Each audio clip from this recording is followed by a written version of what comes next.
celular.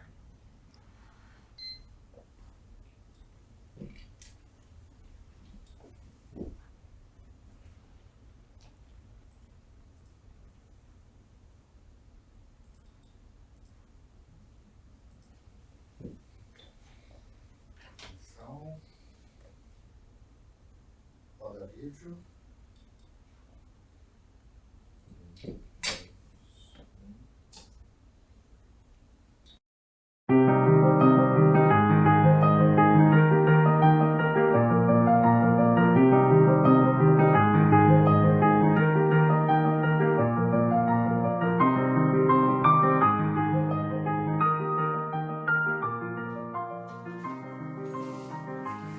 Alguns negócios seguem tendências e outros abrem caminhos. O ecossistema Diamond não é apenas um grupo de empresários, é um ciclo de influência, onde visão encontra propósito e o tempo trabalha a favor daqueles que executam de forma consistente. O coração deste movimento se encontra o Hub Diamond. O ponto é onde conexões certas acontecem naturalmente, onde a cada encontro se transforma em legado. O Hub Diamond não se busca, se conquista. Pelo resultado, credibilidade e visão de quem entende que sucesso é pertencer ao local certo e estar próximo das pessoas certas. Seja muito bem-vindo a mais um programa Conectando Propósitos. Eu sou a Verusa Anjos, estou aqui na Elo TV, a TV mais próxima de você. Para a gente começar, curta, comenta, compartilha esse vídeo. Eu estou aqui com uma convidada super especial, a Ana Cláudia Muniz. Seja muito bem-vinda. Obrigada, Verusa. Deus abençoe pelo convite. Amém, amém. A gente vai bater um papo muito especial aqui. Eu tenho certeza que você vai ser muito edificado. A Ana tem um testemunho muito forte, né, dela, da família dela. E eu tenho certeza que você vai sair daqui fortalecido na sua fé, edificado, inspirado a crer, né? Amém. A buscar ainda mais o Senhor, acreditar nas promessas e naquele que não muda, não mente e é o Deus dos impossíveis. Verdade. Ana, pra gente começar, eu queria que você trouxesse isso, né? Eu sei que vocês viveram muitos desafios. Eu quero começar por esse ponto. Sei que você viveu muitos desafios, você e sua família. Conta pra gente um pouquinho, né? Qual foi a enfermidade que chegou no seu lar? Como foi que isso começou? E todo esse processo que vocês vivenciaram. Bom, Verusa, da sequência que eu vou começar contando, parece que foi uma situação atrás da outra. E de fato foi uma situação atrás da outra. Final de 2023, meu marido foi fazer uns exames de rotina e descobriu que estava com câncer de próstata. Para você ter uma ideia, de 0 a 10, o câncer dele estava com grau 9. Então já era um câncer bem agressivo, né, de próstata, um homem jovem de 50 anos, e para a gente foi avassalador. Porque a gente vai fazer uns exames de rotina e de repente você se depara, eu costumo falar que foi uma bomba. E a bomba, quando você recebe, o que você faz? Se você tira aquele pino, ela pode explodir na sua mão. E você guarda, e a gente sempre vai ter naquela sequência, o que eu faço com isso? Então, de fato, eu entreguei aquela bomba nas mãos do Senhor, mas não nos tirou essa sequela da gente ter que enfrentar o diagnóstico. E eu lembro como se fosse hoje, sabe, Verusa? Na hora que a gente estava dentro daquela sala, que a gente recebe aquela notícia, foi muito forte a gente ter que lidar com isso. Eu lembro que a gente saiu para levar o resultado de exame para o médico, e aquele dia todas as vezes que a gente tem que a gente sai juntos, a gente sempre vai para uma padaria tomar café. E eu lembro quando aquela porta daquele hospital se abriu, que a gente teve que sair. Eu olhei para o Paulo e disse assim, como vai ser agora? E agora? Como vai ser? Só que eu também lembro que antes da gente sair do hospital, dentro da sala, eu perguntei para o Paulo, como que você vê esse papel daqui a um período de tempo?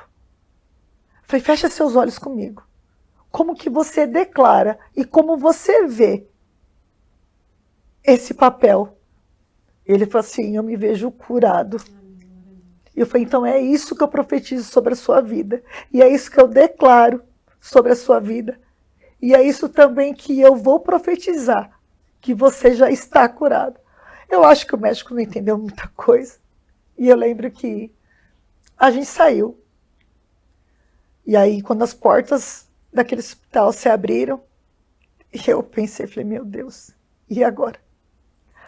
E a gente entrou no carro, foi para a padaria. Só que eu lembro, ver que eu chorei muito dentro daquele carro. Eu socava o painel daquele carro. Não foi fácil, porque a gente tem 2 filhos, né? Maria Eduarda, hoje com 19, o Brian com 16. E poder receber um diagnóstico dele, não tem como a gente não pensar em algo pior. E ali a gente desceu, foi tomar o café. Mas eu confesso para você que eu já tomo café sem açúcar há alguns anos. Mas aquele café foi o café mais amargo que eu tomei na minha vida. Eu tive que engolir aquele café. Só que o Senhor me trouxe algo no meu coração. Daqueles votos de casamento.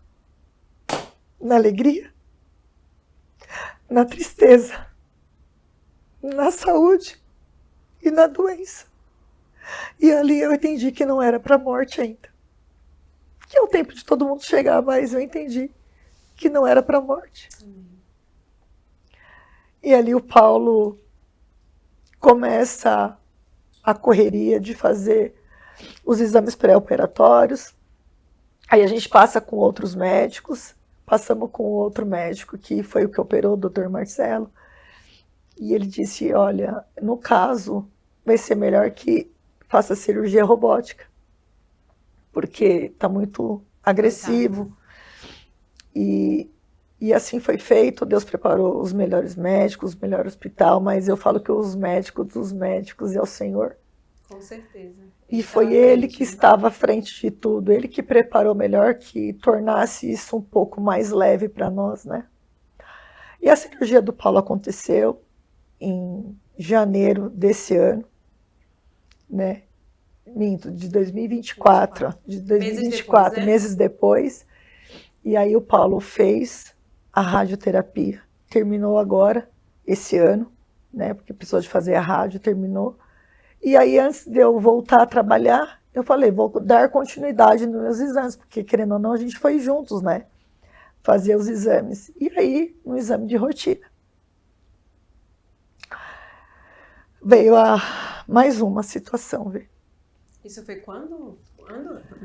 Assim que o Paulo terminou a rádio, agora no início do ano? De setembro, final do ano passado, de setembro, outubro do ano passado, ele estava no processo de finalização da rádio, de início, a continuidade dos meus exames, e ali dentro do consultório da ginecologista, ela já tinha visto o que tinha, e pediu para eu procurar um urologista e um hepatologista. E a gente vai procurar, né? E quando a gente procura, a gente, querendo ou não, a gente acha. E ali eu coloquei, né, no Google, né, para ver o que era. Por que ela tinha me pedido para passar com o urologista? Eu não entendi.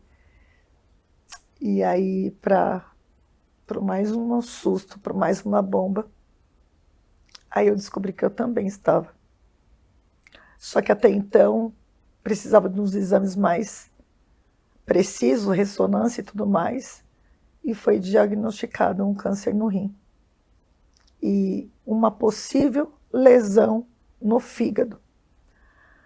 Eu falo para você que eu falei, meu Deus, o que eu faço com tudo isso? De como que eu vou gerenciar tudo isso? Porque não é fácil.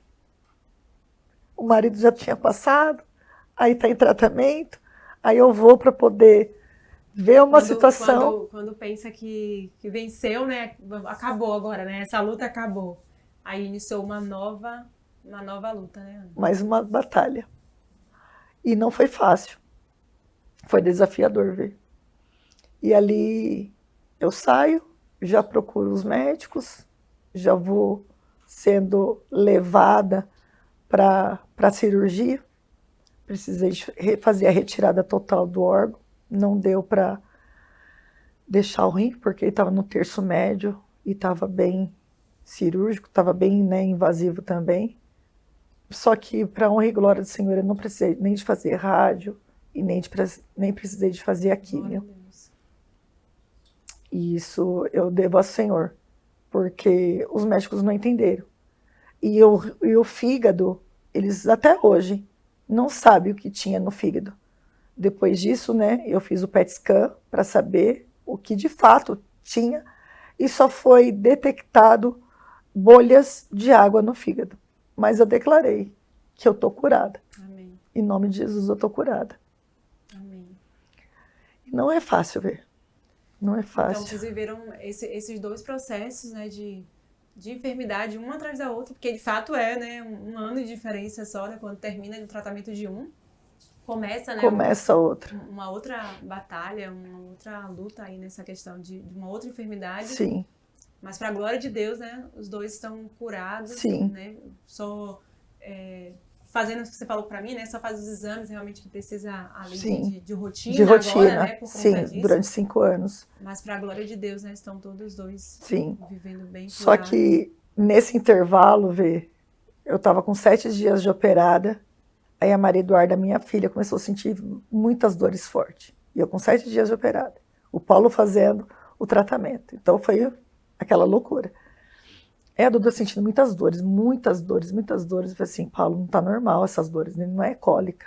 Então a gente precisa investigar. Eu falei assim, olha, leva ela ao médico, porque precisa, né? E ela foi 3 dias seguidos ao médico. Só que no 3º dia eu falei assim, Paulo, vai e seja um pouco mais enérgico, um pouco mais cirúrgico, porque não está normal.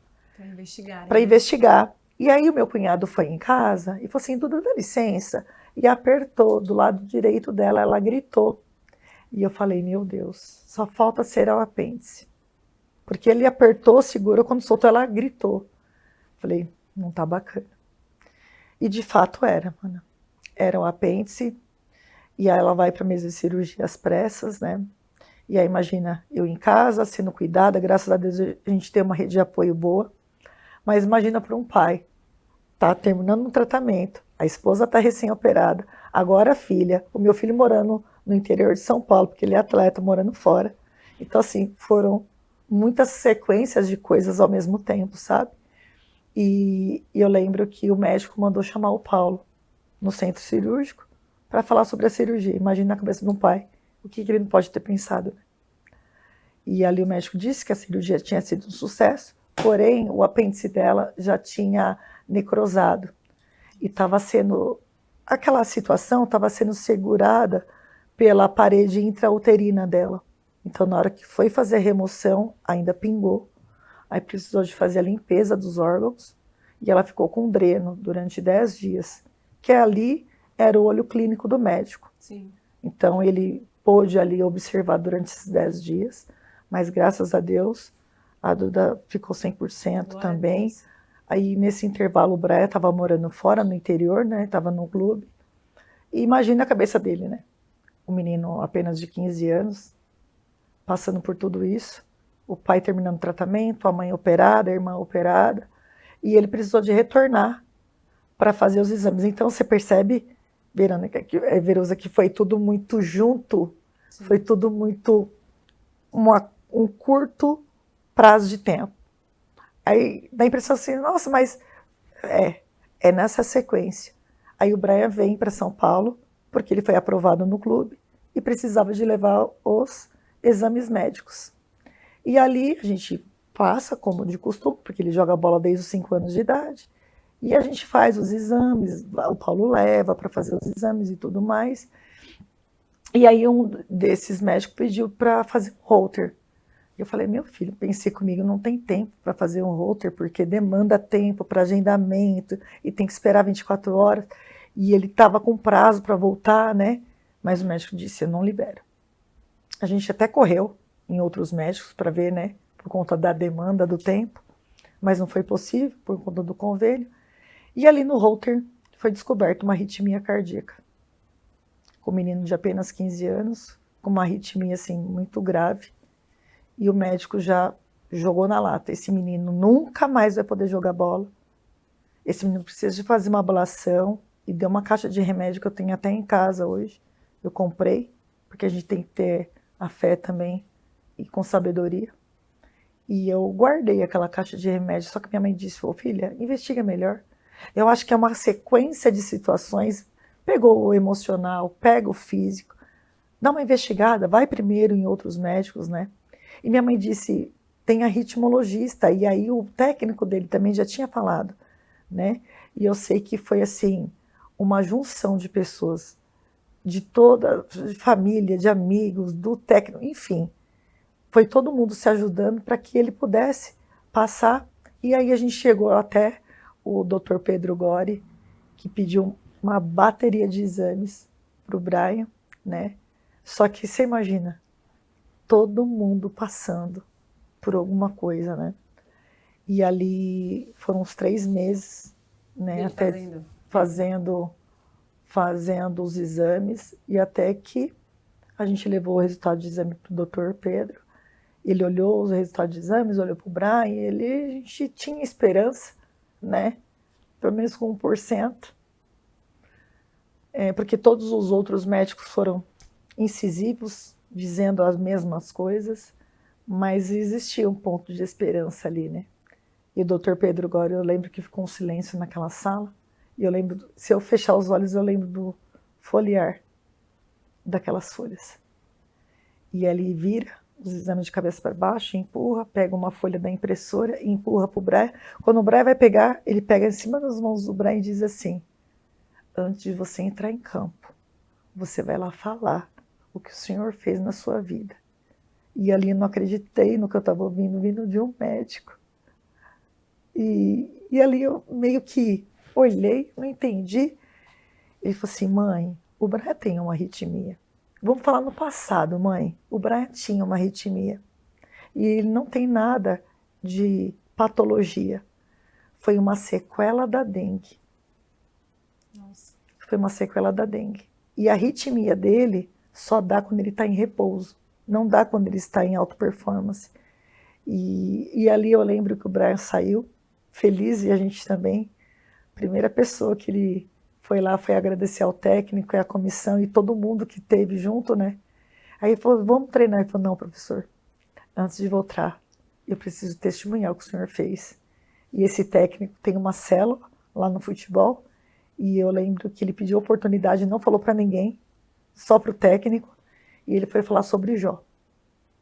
E aí ele leva o resultado de exames, entrega na mão do treinador, entrega o atestado de que está apto, mas ele disse, mãe, ainda assim, se aquele clube me ligar, eu vou agradecer. Aquilo é muito bom para um atleta, mas eu não estou preparada para ir para lá. Eu falei, por quê, filho? Aquilo é muito bom e eu posso me perder. E o que eu não posso perder é minha salvação. Menina, com um menino de 15 anos. E a gente não acreditou no que a gente estava ouvindo. Então, por mais que a gente tenha passado essa tempestade, essa turbulência, o Senhor esteve no barco todos os momentos e nos deu uma paz, Verusa, que excede todo o entendimento, que eu não consigo te explicar. Para quem me conhece, sabe como eu era anos atrás, pelo menos uns 7 anos atrás, de tudo que eu passei, do processo depressivo que eu passei, as pessoas perguntavam como que a Ana está.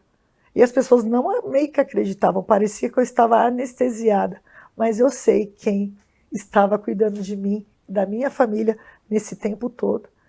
E a gente declarar que isso não faz mais parte das nossas vidas, da gente não aceitar essa situação, é só por Deus. De fato, né?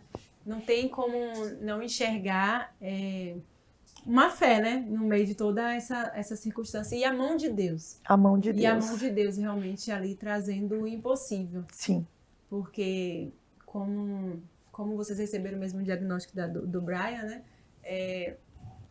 Foram fazer vários exames depois ainda, e o médico falou, ele realmente tinha, né? Então, assim, é a mão de Deus realmente que foi fazendo todas as coisas, e estando presente, né? Estando presente em todo o tempo, em meio à tempestade, ele de fato trazendo ali o conforto ao coração de vocês e trazendo os milagres, né? Que só ele pode fazer, né?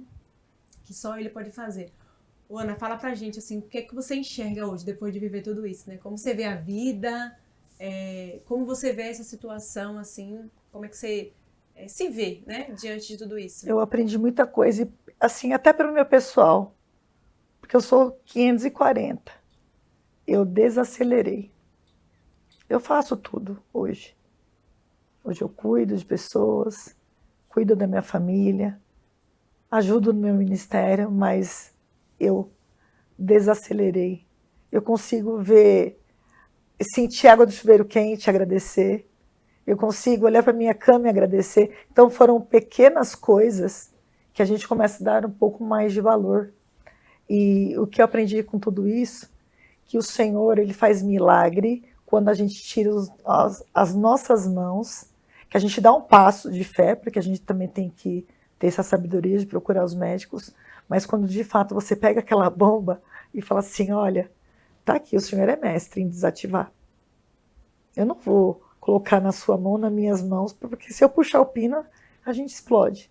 Então tem todo um aparato, tem toda uma preparação. Ele é especialista nessa área, em todas as áreas. Então, de fato, eu entreguei para ele.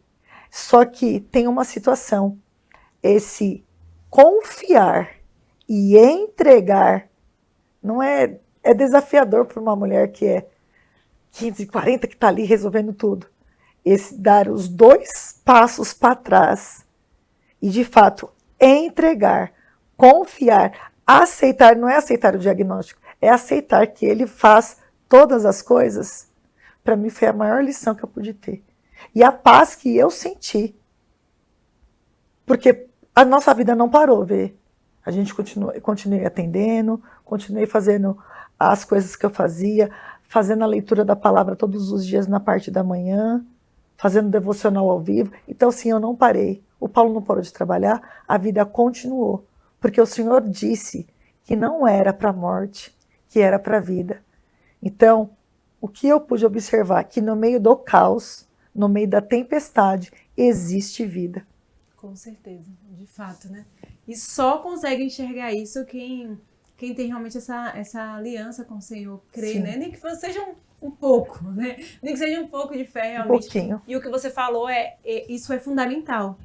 Essa questão do confiar, né? Do entregar realmente e deixar, né? Porque muitas vezes, a gente como ser humano, a gente coloca algo na mão do Senhor e aí toma de volta, né? Vai e toma. Exato. E, de fato, a gente precisa confiar, né? Confiar que Ele pode fazer, que Ele nos ama o Sim. suficiente para fazer, porque muitas vezes eu já ouvi isso, e de fato é verdade, muitas vezes o que acontece?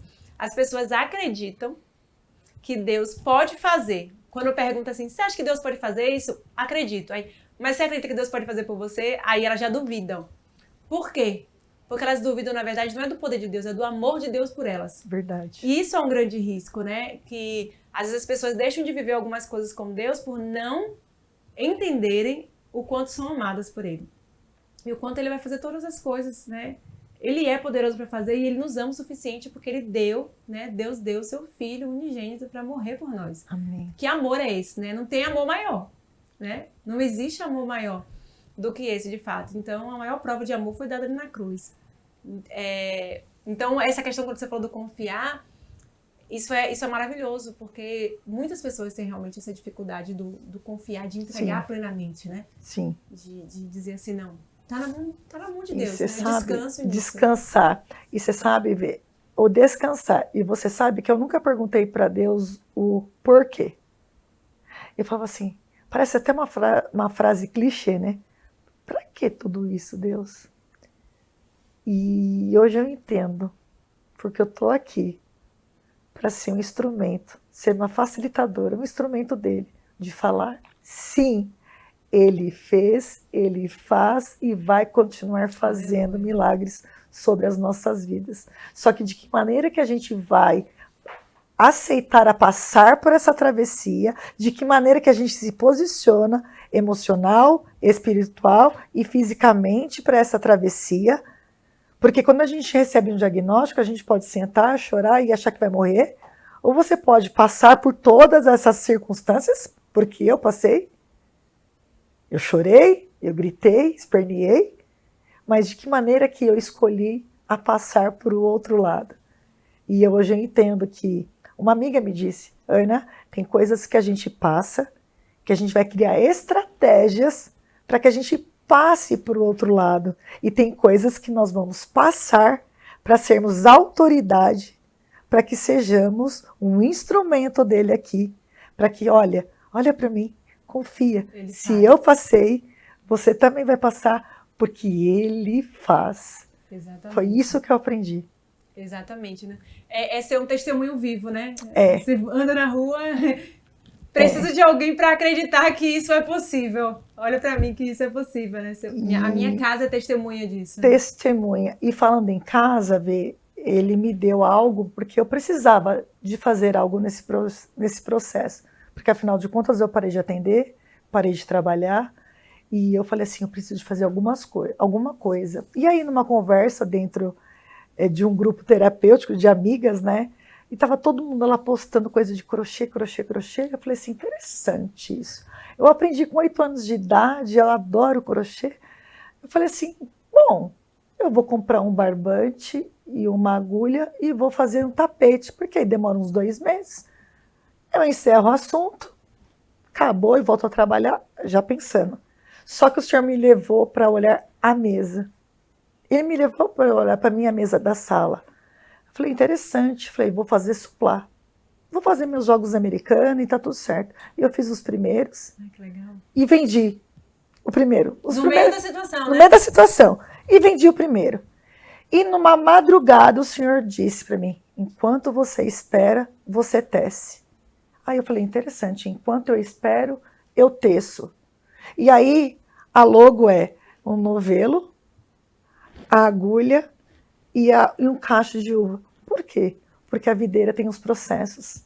E naquele momento eu estava passando pelo processo da dormência, onde todos acham que ela está morta, seca, só que ela está ali totalmente parada, recebendo os nutrientes do solo, sendo nutrida, fortalecida, edificada, enraizada para o processo do brotamento. Depois do processo do brotamento, vem os frutos. E ali, o fruto, quando ele é espremido, ele tem várias utilidades. E eu estou vivendo esse processo agora. Eu já estou sendo aquele fruto, sendo espremido, e estou aqui a serviço dele, para onde ele me direcionar. Aleluia. E diante disso, nasceu esse projeto, onde ele me trouxe uma palavra de Êxodo 25, 23, que é onde fala ali da questão das situações que tinham ali, que compunham a mesa. E diante disso eu quero te entregar um presente. Muito obrigada. Para que quando você estiver sentado à mesa, fazendo seu devocional, tomando seu café. Posso abrir? Claro, por favor. Que você possa usufruir. Ai, que lindo, gente. Olha momento. só, gente. Coisa mais linda. E eu queria que se você pudesse ler o que está escrito aí nesse papelzinho. Que lindo, eu vou ler sim, ó. Enquanto eu espero, eu teço, né? Que foi o que ela acabou de falar. Cada ponto que você vê aqui carrega mais que linha e agulha. Carrega tempo, cura, silêncio, oração. Carrega a vida que floresce, mesmo quando parece pausa. Esse crochê nasceu no meu tempo. Peraí que vou ter que abrir. Senão não vai dar para todos. Que lindo, Ana. Deus é incrível, né? Ele é. Aquilo que às vezes a pessoa... O que eu achei incrível, né? De você estar produzindo no tempo, né? Porque de fato é a prova de que você estava descansando nele. Porque só consegue ter uma mente para produzir algo quem de fato descansou e sabe que ele está cuidando de tudo. Voltando, né? Vou ler de novo. Cada ponto que você vê aqui carrega mais que linha e agulha. Carrega tempo, cura, silêncio, oração. Carrega a vida que floresce mesmo quando tudo parece pausa. Esse crochê nasceu no meu tempo de espera, quando eu precisei parar nas minhas mãos, mas minhas mãos decidiram continuar criando, sentindo, acreditando. Que essa peça leve até você a paz, o aconchego e a esperança que foram tecidos com tanto amor em cada fio. Enquanto eu espero, eu teço. E agora essa parte da história também é sua.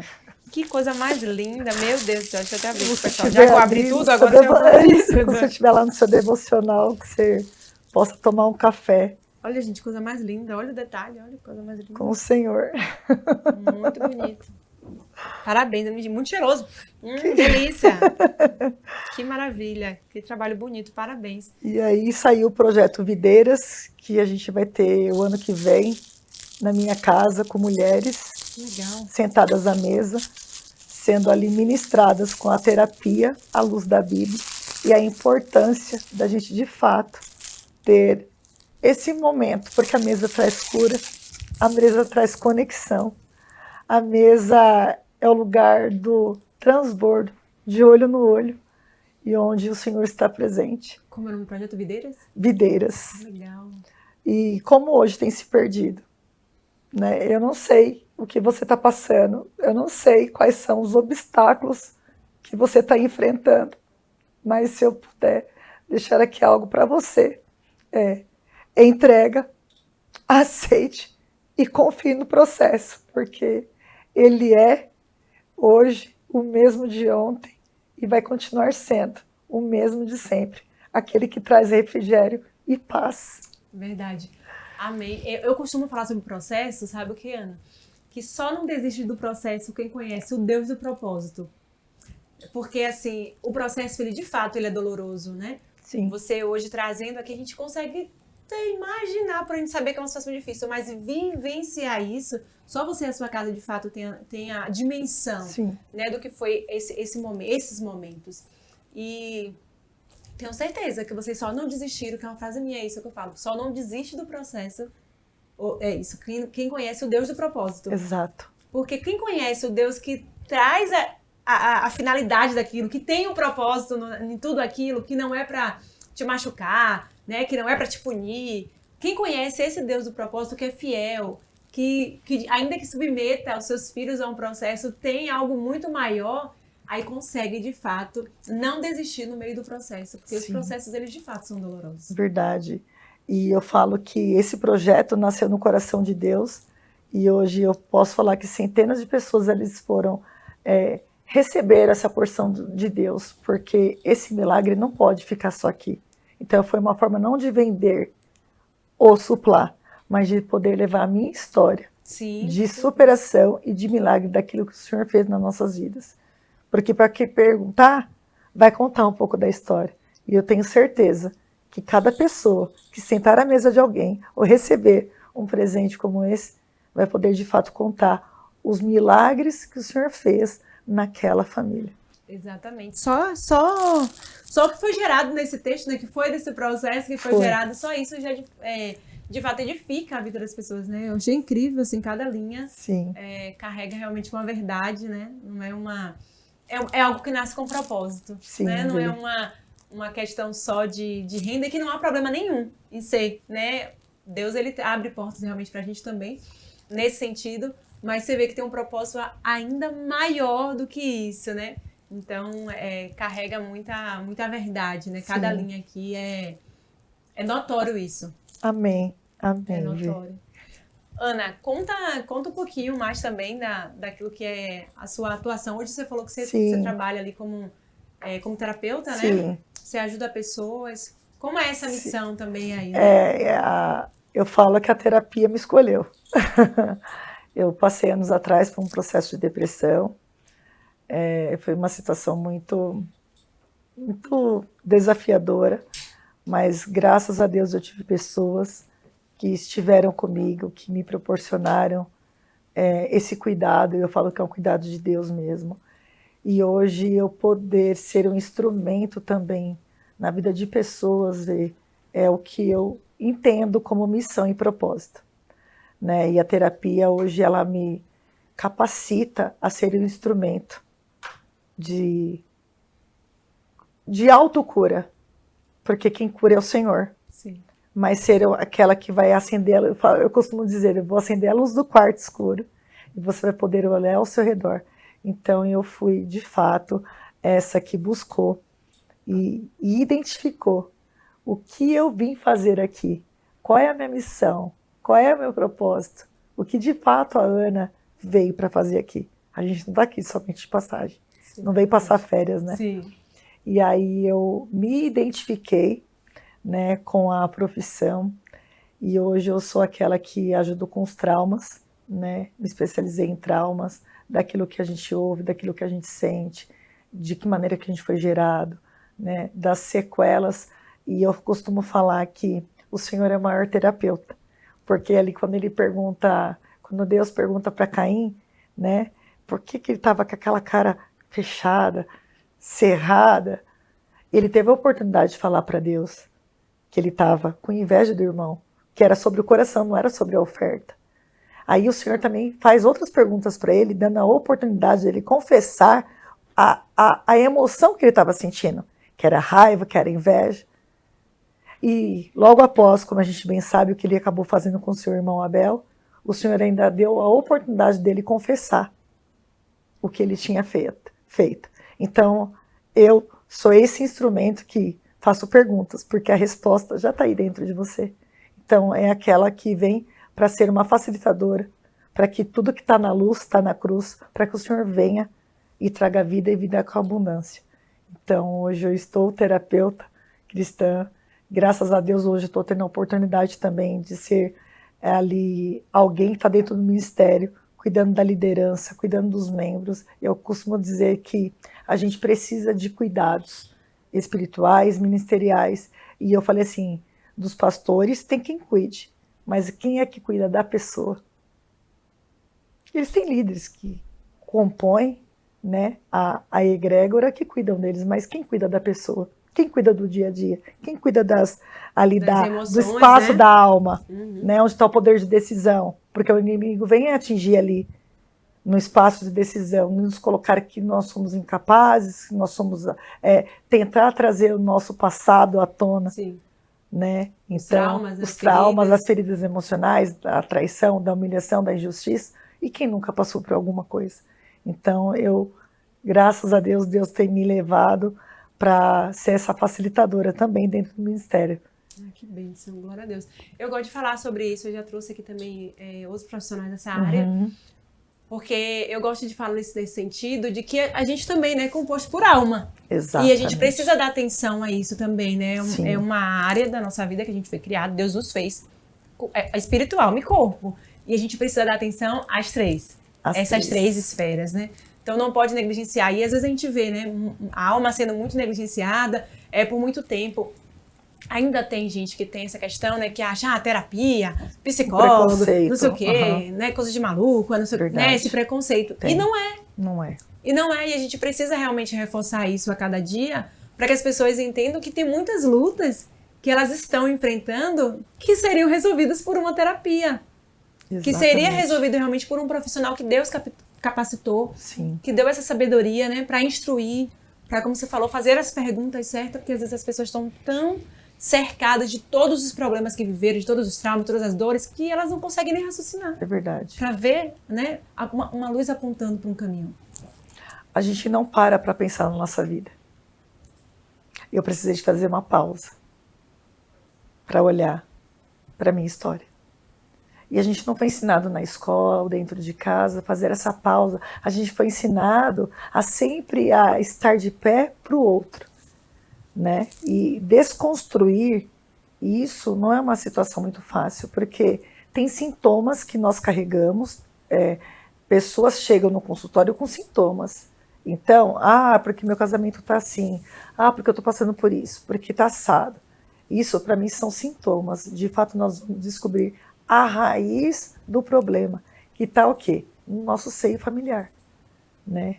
E é tão bom a gente poder olhar para a nossa história com amor, sem julgamentos, sem apontamentos, entendendo que só nos deram o que puderam, só fizeram o que estava ao alcance. É que nós criamos uma certa expectativa daquilo que a gente achava que merecia, ou da forma que a gente gostaria que tivesse sido, e mesmo passando por muitas situações, né, porque tem situações assim que a gente fala assim, meu Deus, mas o Senhor é aquele que vem, que quando a gente fala, a cura, e a gente poder estar junto da palavra, com a direção, trazendo essa cura e libertação, vê, é surreal, eu sou apaixonada.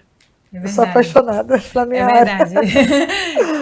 Eu acho incrível também. Eu acho incrível. É uma área que eu gosto muito, como eu falei, né? Eu gosto de trazer, inclusive, profissionais aqui que falem sobre esse tema, porque eu acho que as pessoas precisam começar a se olharem. Porque tem muitas coisas que as pessoas deixam de viver porque elas não fazem isso, né? Elas não conseguem se olhar, então elas veem tantas impossibilidades em tantas coisas que, na verdade, só estão ali muitas vezes por crenças, né? Padrões de repetições. Padrões de repetições, exatamente. E um simples profissional conseguiria ajudar. Mas eu vejo que até uma armadilha, assim, eu acredito na armadilha do inferno, realmente, para que as pessoas não consigam vivenciar isso. Então, criou isso. Isso aí é para maluco, isso aí é, né? É para quem? Isso aí eu não preciso, né? Eu posso verdade. me resolver sozinho. Posso me resolver. Só que não se resolve. E ali fica essa questão, né? Então eu acredito que seja até uma armadilha realmente do inferno, assim, para que o ser humano ele não consiga viver na plenitude do que ele foi criado, né? É verdade. Porque ele precisa olhar para a alma, né? Precisa. E eu falo que a alma está no poder da decisão, né? Que é ali onde... Por que a gente fala assim? É que é mais fácil a gente olhar para aquilo que falam da gente, que nos culpam, que nos criticam, do que olhar para a palavra, que traz totalmente o contrário daquilo que as pessoas dizem. É porque atinge de fato a nossa alma, onde está o poder na nossa decisão. E aí são gatilhos que a gente escuta, que vão dar aquele insight, aquele start. É assim mesmo. Tá vendo? A minha vida é assim mesmo. E é aquilo, né, que a palavra, como a gente acredita aqui na palavra, a gente, né, vive a palavra do Senhor fala, né, assim como o homem se imagina na sua alma, assim ele é. Verdade. Então, se a pessoa ela se enxerga totalmente distorcida daquilo que foi criado, ela vai viver daquele jeito. Não é que ela seja assim, mas ela está se enxergando desse jeito e a alma dela tem esse poder de trazer essa criação para fora, né? Exato. Assim como o homem se imagina na sua alma, assim ele é. Ele vai reproduzir tudo que ele acredita, né? É verdade. E você lembra que no começo, quando eu estava dentro do consultório com o Paulo, eu fiz a pergunta para ele, como que você vê esse papel daqui em um período de tempo? Curado. A gente precisa trazer isso como uma verdade, internalizar e ir em busca, sim, fazer o que precisa ser feito. Fazer a nossa parte. Fazer a nossa parte, mas profetizar. Porque aquilo que eu penso, eu sinto e se torna real. Exatamente. E a palavra também fala, né? Crie e por isso falei. Né? Então precisa também falar. Sim. Porque se você crer de fato, você vai pronunciar. Você vai colocar na sua boca essa verdade. Você não vai ficar lá, eu acredito nisso. Não, coloca pra fora realmente. E a palavra do Senhor também fala, né? Que o poder da vida e da morte está na língua. E o que bem dela utiliza comerá dos seus frutos, né? Então precisa realmente trazer mais pra fora essa fé, né? Talvez você tá em casa e fala, eu creio, mas as palavras que tem na boca é totalmente contrário ao que diz que acredita, né? Acredita, exatamente. Então, ainda que seja talvez difícil, comece a trazer realmente isso para fora, porque a palavra do Senhor fala isso, crie e por isso falei. Então, se você crê, você vai falar. E a gente precisa acreditar em quem eu tenho crido. Em quem eu tenho crido? Quem que eu chamo para estar no meu barco? De que maneira que eu vou fazer essa travessia? De como eu vou me posicionar, de como que eu vou gerenciar as minhas emoções. O medo é aquele que te paralisa. Só que o medo também faz parte das nossas vidas. Ninguém vai ali pular da janela. Dá medo de altura. Só que de que maneira que esse medo você tem gerenciado ele? Qual é o próximo passo de fé que você precisa dar que o medo te paralisa? É que tem o medo da sobrevivência, né? Exato. Que é justamente o que você falou, né? Isso. É o medo eu vou ter o medo de pular, porque eu sei que eu vou morrer. Aí, e eu tenho que ter. Mas tem outros medos que você não dá um passo com medo daquilo que vão pensar, daquilo que vão falar. A gente sempre se preocupa com o outro. A gente sempre todo tempo está se preocupando com as comparações, que é um abismo da morte. E que são bloqueios na alma, exatamente. Bloqueios na alma, exato. É a necessidade de aprovação, né? É aquela situação daquela criança que precisava de aprovação do pai ou da mãe, aí cresce, leva isso para a vida adulta, chega achando que o chefe, o marido, tem que dar suporte que ela não teve do pai e da mãe, e aqui é sem julgamentos, os nossos pais são os melhores que nós pudemos ter, e só deram Deram o que tinham, né? que tinham, e tá tudo bem, eles não nos devem nada, já nos deram a vida, né?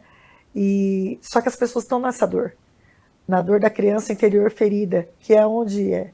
O que é essa dor? O que é essa criança interior ferida?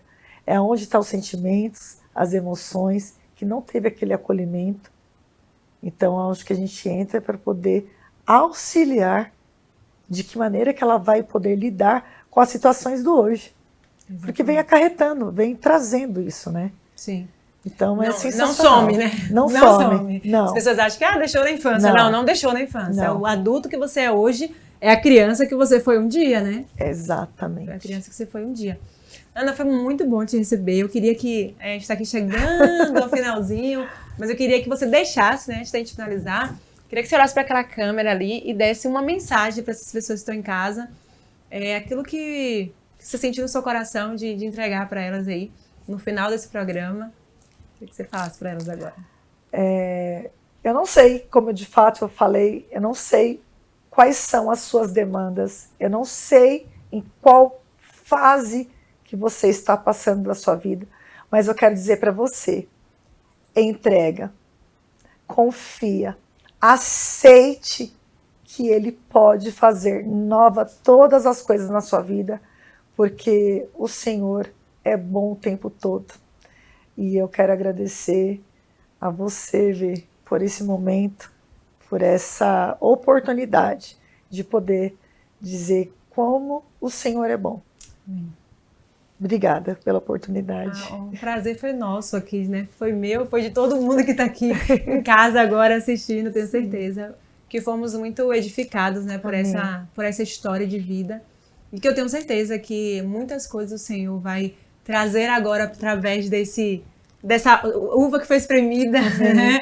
Em nome de Jesus, que o Senhor vai te levar a lugares ainda mais altos. Amém. Para que você possa levar essa mensagem e gerar novas vidas, né? Amém. Através realmente desse seu testemunho.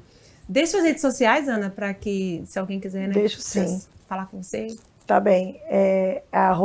@terapeuta Ana Cláudia Muniz, tem lá no Instagram. Vou ficar muito feliz em poder ter você lá para poder conversar, contar um pouco mais, porque, de fato, aconteceram muitas coisas nesse intervalo, e se a minha história, assim, tocou você, eu vou ter o maior prazer em saber e conversar com você.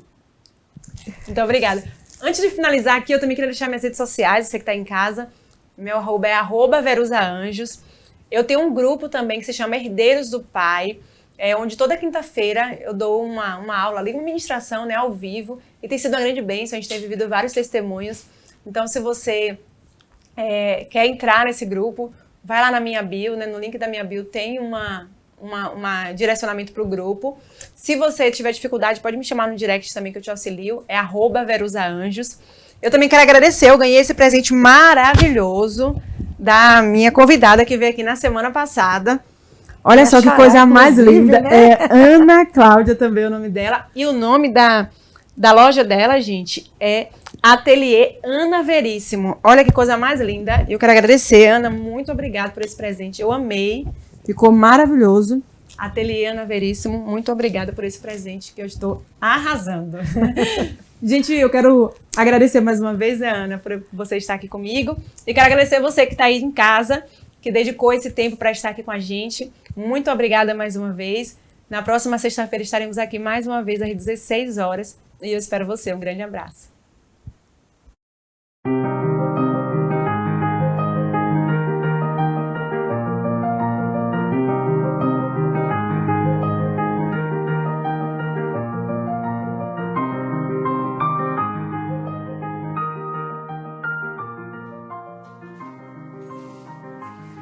Alguns negócios seguem tendências e outros abrem caminhos.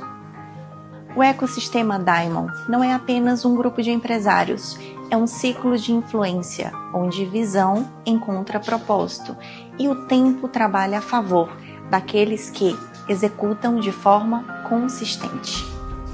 O coração deste movimento se encontra o Hub Diamond, O ponto é onde conexões certas acontecem naturalmente, onde a cada encontro se transforma em legado. O Hub Diamond não se busca, se conquista.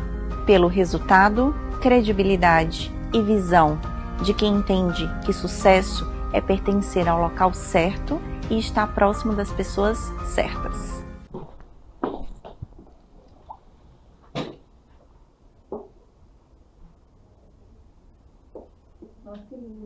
Gostou de tomar a pessoa de verde, né? Não.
Surreal. É impossível você não saber cozinhar. Você não sabia que você sabia, é diferente.